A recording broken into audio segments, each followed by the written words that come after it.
everyone, and welcome back to EnglishPod. My name is Marco. My name is Catherine, and today we're talking about one of our favorite subjects, food. That's right, and on this occasion, we are going to talk about Chinese food, specifically stir-fry. Okay, this is a common dish in America and all over the world, thanks to the many Cantonese people who came over from Hong Kong or southern China and brought these delicious foods to our cities. So this is a very popular dish you'll be learning more about. So let's jump right in and listen to today's dialogue. And don't be worried if you don't understand everything. We'll be back in a moment.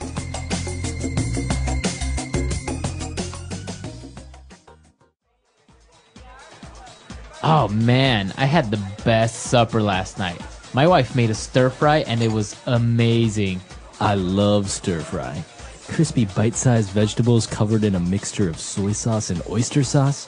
Wilted greens and fresh bean sprouts. Throw in some onion and garlic and ginger. It's almost lunchtime.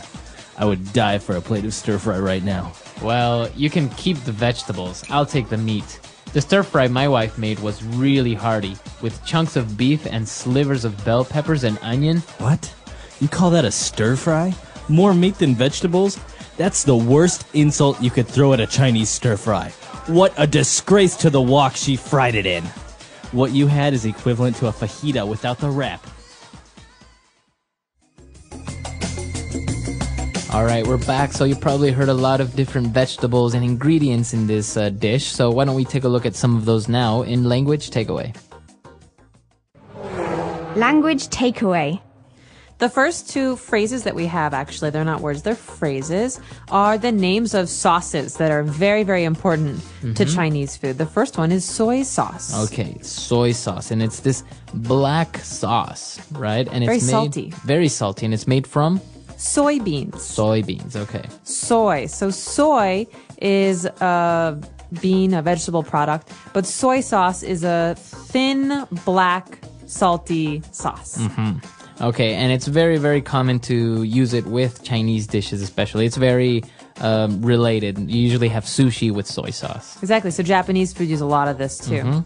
All right, and the other sauce that's not very common in our countries is oyster sauce.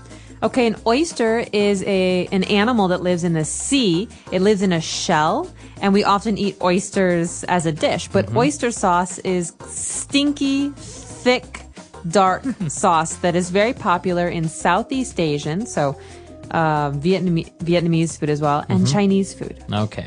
So it's part of the ingredients of Chinese food. It's really good. It smells terrible, It's stinky. But when you mix it with food and you cook it, it adds a very, very good flavor. Absolutely. All right, so that's the sauces. Now, apart from sauces, we have some vegetables, and some of those are bean sprouts.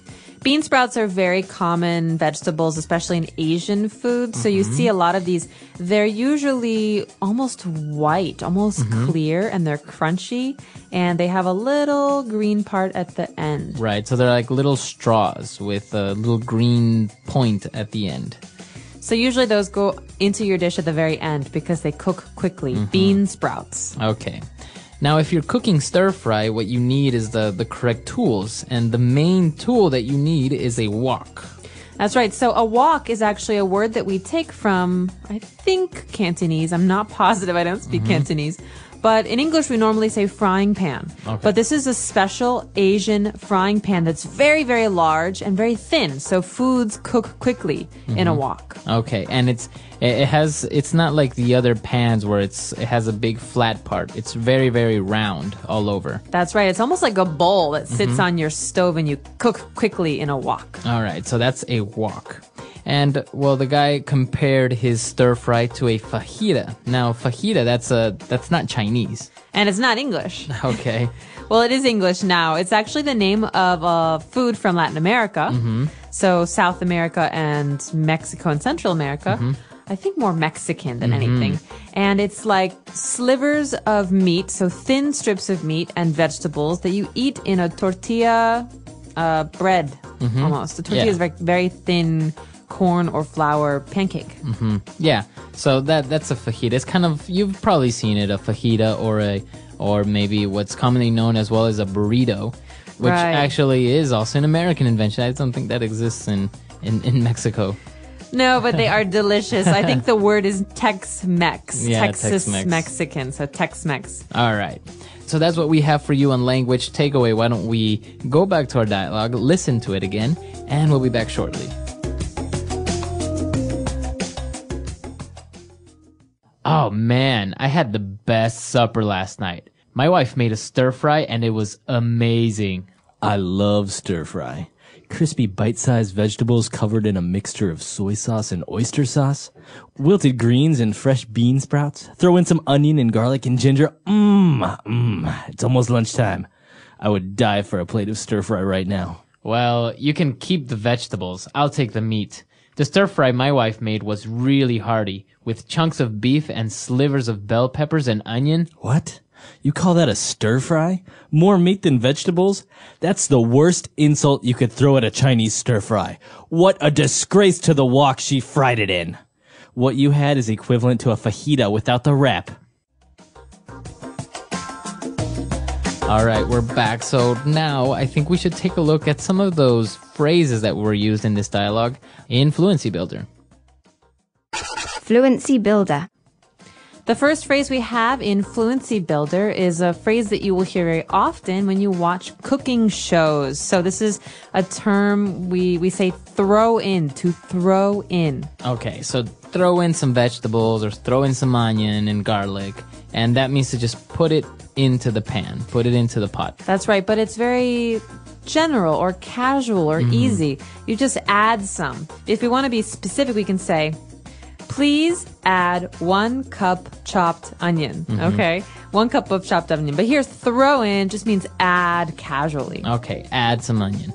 So we throw in all of these ingredients and it sounds so delicious that the guy says, I would die for a plate of stir fry right about now. So that means he wants some stir fry. I would die for is a good thing. It's a way to say I really want something. It's an exaggeration. It's not like you would actually die for it or you are dying to eat it. It's just that it's an exaggeration means that you really, really want it. I would die for a new car. My car is old and it never really works. All right, so you really want a new car. Okay. And, well, the guy obviously didn't really like what he was talking about and how he cooked this stir fry. And he said, what a disgrace to the wok she fried it in. Okay, this is a way to say that something is bad. It's embarrassing. So we can say that this food is a disgrace to Chinese food because Chinese food is one way, but this doesn't even look like Chinese food. So a disgrace. So the word disgrace, it means that something is bad. Or embarrassing to something Embarrassing. else. So a parent can say, you're a disgrace to this family. That means this family has a good reputation. But what you do, these are bad things. They make us look bad. They're embarrassing. They're embarrassing to us. Okay. So it's a very strong phrase. This is a disgrace. Okay. A disgrace. Very good. A strong phrase, and you can use it if you ever want to talk about someone or something in this way. But remember, it is pretty strong, right? Very. If you say somebody's a disgrace, it's pretty insulting. It's hurtful. Okay. So why don't we listen to our dialogue for one last time, and we'll be back.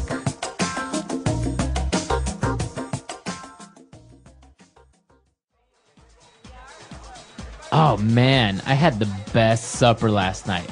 My wife made a stir fry and it was amazing. I love stir fry. Crispy bite-sized vegetables covered in a mixture of soy sauce and oyster sauce. Wilted greens and fresh bean sprouts. Throw in some onion and garlic and ginger. It's almost lunchtime. I would die for a plate of stir fry right now. Well, you can keep the vegetables. I'll take the meat. The stir fry my wife made was really hearty, with chunks of beef and slivers of bell peppers and onion. What? You call that a stir fry? More meat than vegetables? That's the worst insult you could throw at a Chinese stir fry. What a disgrace to the wok she fried it in. What you had is equivalent to a fajita without the wrap.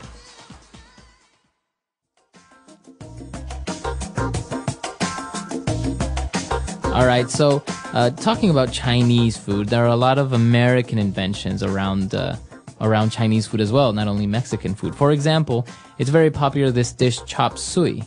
That's right, chopped suey. And I think I read somewhere that chopped suey is actually might have been a Cantonese dish that came from all of the leftovers and kind of garbage in the kitchen where you would just fry it together and it was a cheap, easy meal.